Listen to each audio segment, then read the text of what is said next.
ലോകത്തിൻ്റെ നെറുകയിൽ നിൽക്കുന്ന ഒരു മനുഷ്യൻ.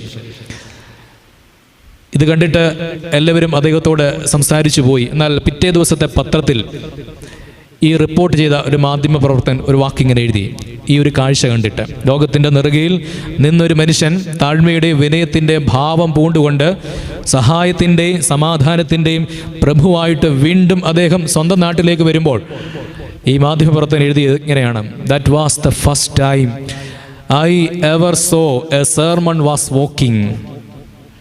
ഞാൻ എൻ്റെ ജീവിതത്തിൽ ആദ്യമായിട്ടാണ് ഒരു സുവിശേഷം ചലിക്കുന്നത് കാണുന്നത്. എൻ്റെ ജീവിതത്തിൽ ആദ്യമായിട്ടാണ് ഒരു പ്രസംഗം ചലിക്കുന്നത് ഞാൻ കാണുന്നത്. ശരിക്കും സുവിശേഷം നിശ്ചലമായിരിക്കേണ്ട സമയമല്ല നോമ്പെന്ന് പറയുന്നത്. സുവിശേഷം ചലനാത്മകമായി വീണ്ടും മനുഷ്യനെ ഉണർത്തേണ്ട സമയമായിട്ട് നോമ്പ് മാറണം. അതിനുള്ള അവസരത്തിലേക്കാണ് നമ്മളിന്ന് ഒരുങ്ങിക്കൊണ്ട്